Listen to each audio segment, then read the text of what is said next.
Welcome back, sparklers, to another episode of Ignite Your Spark. I'm your host, Kim Duff Selby, bringing you inspirational people every week that will hopefully help you live a more joyful, inspired, purpose driven life. And my guest today is Florence Ann Romano. And I know that she is going to be bringing you some information you are going to want to hear. Florence Ann is an author. She is, oh, I love this description, a personal growth strategist. That's so fun. She's a philanthropist and a businesswoman.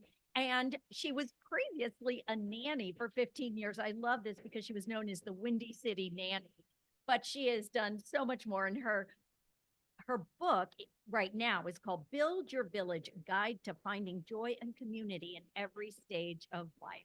And I know I'm in a different stage of life than she is, but I just love that title. Thank you, Florence Ann, for coming on today. Oh, thank you, Kim. What a beautiful introduction. And your energy is so light and bright. So I'm so thrilled to be here. Thank you. Let's get your message out in the world. And how do you ignite your spark? I'd like to say that it's the Maya Angelou quote that I live by, kind of my life philosophy. People forget what you said, people forget what you did, but people never forget how you made them feel. And I think that's really where I like to lean in my life is figuring out how I can take care of people, show up for people, but not forgetting also that I need to put my own oxygen mask on in order to do that for everyone else. So I'm not pushing myself aside in all of it. I'm part of the equation. But I do believe that we're supposed to live a life in service of others. So that's my spark. Absolutely. I could not, that's one of my favorite quotes, but I could not agree with you more that we are here to live a life of service, no matter what it is, no matter whether you're a grandparent now giving service to grandchildren, or you are a cook, or you are a baker, you are an author. A lot of people will say, oh, the purpose of life is love. Well, yes, it is. But I also feel that in finding and giving love, it's giving service, being of service to others. So I really resonate with what you said. I think that's so lovely as well, what you said. And I think I agree. Yes, life should be about love and loving one another. But I think there's a kind of a kind of a spidering off of that, perhaps, and that is that it has to be active love. And I think that's the difference is yes, it's about love, but it's actionable. And I think that's how we make the ripple effect of change in our world is by making love a verb. That's oh beautiful, beautiful. All right, let's talk a little bit about your story. And I really love your message of it takes a village because we all know that. And especially now coming out of a pandemic, Right. really need that village, that community. But you came from being a nanny where you're part of I know. the village, which is really important. And Right. transitioned out of that. Talk a little bit about how what you did as a nanny, providing, wonder, care, magic, and love to children, into becoming a businesswoman. And Yeah. I'm happy to. It was over 15 years of my life doing the nanny gig and I loved it. I learned so much about humanity and the dynamics of families. And I've always been a very curious person about people. I could sit on a bench all day, Kim, and just watch people. And I just find it fascinating. But after I was a nanny, and I always quote Mary Poppins that you stay until the wind changes, and the wind changes for lots of reasons. And I ended up retiring from being a nanny and starting a digital content business that focused on brands that had a give back portion of it. I wanted to focus on mission-based businesses. But at the same time I was doing that, I wrote my first book, which was a children's book, and it was called Nanny and Me. And it helped children understand the transition of being cared for by your parents to being cared for by a nanny or a caretaker. Because at the time, the statistic was that over 64% of families in America had a nanny or a caretaker. And I thought to myself, gosh, this is not a trend. This is part of our culture. This isn't going anywhere. And we really need to pay attention to this transition, which can oftentimes be traumatizing for both the parent and the child. And I felt we were doing a disservice by not paying attention to that. And so after I wrote the book, I started doing a lot of media surrounding childcare in the new millennium. And that was so fun. And I loved being able to connect with families in a different way than being a nanny. This was, now from this author side and from, more the media side, but still staying very close in contact with that portion of my life. I still stay in contact with all the children I've ever nannied for. I actually have attended weddings of children I have nannied for, which is just bizarre to me most of the time. But once COVID hit, I started hearing people, social media, just talking to people in whatever sort of forums that I was, bemoaning the fact that they didn't know where this village was. That proverb, it takes a village to raise a child. Like, well, where is this village? Is there a phone number you call? Do they show up at your front door? Like, where are these people? And I started kind of laughing to myself about that, thinking, you know what? Well, someone should be giving directions to the village, and it should be for more than just people who are parents, because we all deserve to find our people. So it was during COVID that I wrote my book, Build Your Village, that you mentioned. And I wanted to create 6 archetypes of villagers that you identify with. Who am I of these 6 people, and who do I need of these 6 people? Because again, it's reciprocal. I'm not talking about just give me. It's how do I show up for people too? So now in my vocation as a personal growth strategist, it's really about connection during the different seasons of your life, because whether you're a teenager or you're 80 years old, the common denominator there is connection. It is friendship. And it is having a purpose and feeling like you're seen, heard, and understood. Yeah, I could not agree with you more. I watched the documentary Live to 100 on Netflix. Yes. Zones. And one of the things that they had in common, these people living into their 90s and the centenarians, they live in community. Community Right. is the things that keeps them young. And we do not have that in the States as much No. as we do in the blue zones. There's one blue zone in the States, but I feel like I'm lacking community ever since COVID hit and out of the house. It is really challenging. Right. Create that community. And I've been able to create virtual community through podcasting, which I started during the pandemic. But now it's time for us to create community in real life. I mean, I do that, but how do you recommend people do that? Do you think we're missing that like I do? Yeah. That's the first question I usually get from people is, where do I start? Because let's be honest, Kim, this work that I'm asking people to do, and my book kind of reads as a workbook. Wherever you are in life, no matter how old you are, what you're going through, you should be able to come back to an anchor of some kind. And that's what I hope the book does. But the first question I usually get is, how do I take that step? And I feel philanthropy is the way to do that. I've always felt that philanthropy was a great way to kind of 2 birds with 1 stone in life, because generally you're going to find something that makes your heart flutter. You hope you do. And you're going to Google that. You're going to research it through your community, through your church, whatever it might be.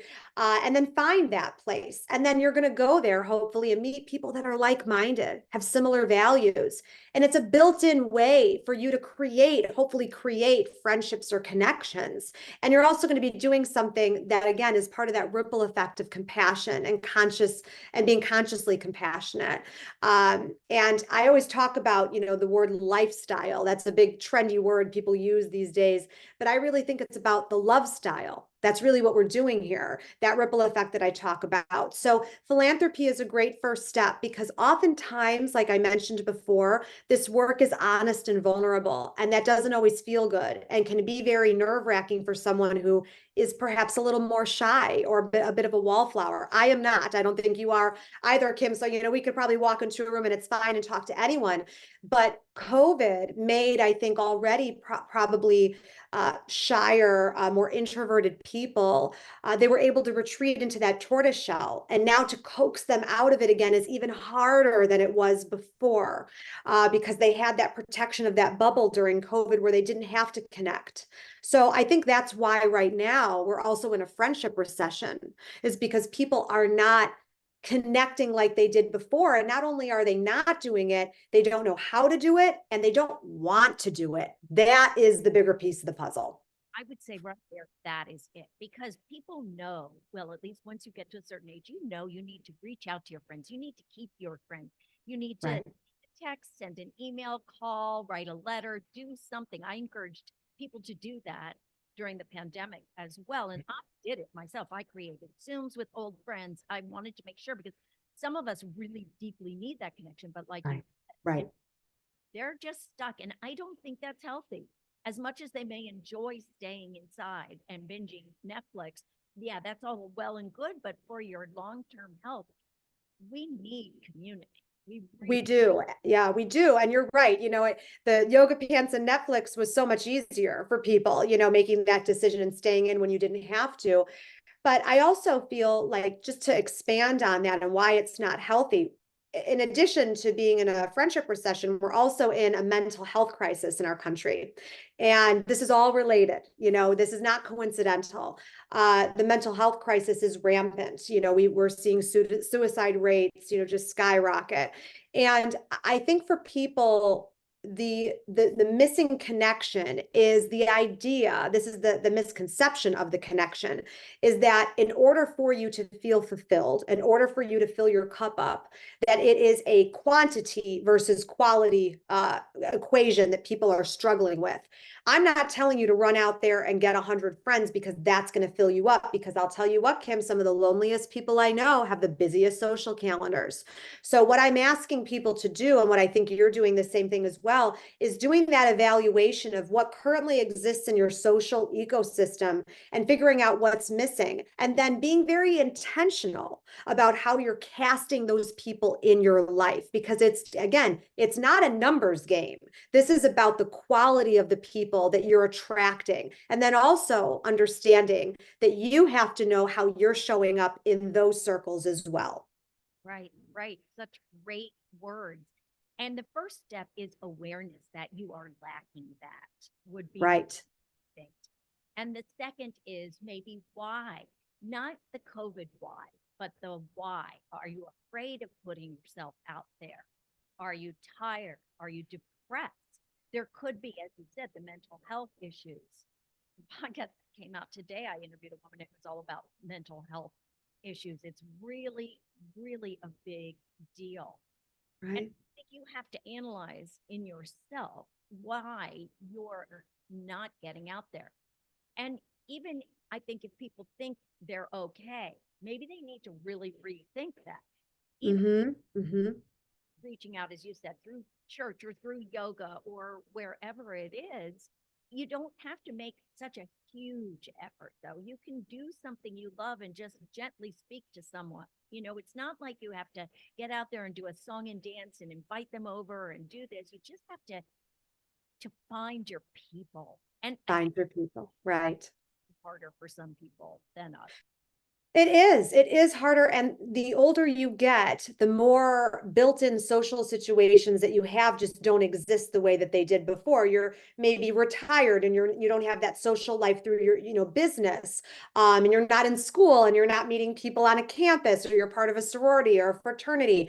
And this is, we're going to say the quiet part out loud. As you get older and people start to exit this earth, you start to lose that support system too. Or divorce. That's also a big portion of it. I always mention this because I think it relates to a very specific group, an audience of people out there. My parents were married for 40 years, 40, before they got divorced. And they have been divorced now 4 years, married 40, divorced now for 4. And my dad is in his early 70s and my mom in her mid 60s. And my dad always says to me, Florence Ann, I lost the whole village when your mom and I got divorced, even though they're very amicable. My dad realized that he relied on my mom for all of his social relationships. And I bring that up as an example because I think it is very common, not just in divorce, but I think in general. Sometimes we do rely on a partner or our circle of people, or our businesses, our work, our social situations. We rely on that for building that community. So I think we have to take ownership, like you said, accountability and self-awareness of who am I in these social situations? How am I contributing to it to make sure that the health of these relationships stays consistent? And I think that's something my dad is going to struggle with for a long time, because I'll tell you what, he doesn't want to put in the work to figure out how to fix that. And so again, that's a big piece of this puzzle too, is do you actually want to fix this in your life? Because you can, and you don't have to do it to, the 100-mile-per-hour degree, but you're going to have to do something. So what's the something? Right. That's very interesting because as you were saying that, and thank you for sharing that. Well, your village was rocked. Your village Yes. had a little schism in it. Yes. That affects people too. And oh my goodness, after 40 years, I cannot even imagine someone staying together that long and then getting divorced. I know. I know. And I wish they could have made it, the whole way, but there were, a lot of things that, kind of, caused that to happen. But, that was 4 years ago. So I was in my early 30s. And I have to tell you, it rocked my world, like you said, even as an adult. And I remember my dad's divorce attorney said to my dad when he was like, well, they're adults, it doesn't really matter, they'll be fine. And she said, they're still children of divorce, no matter how old they are. And I think that kind of sobered my dad's thinking about that.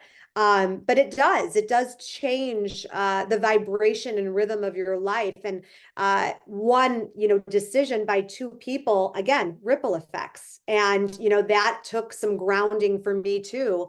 And there's been other situations in my life that also, rock you. And even this morning, I was reading something that talked about how two things can exist at the same time.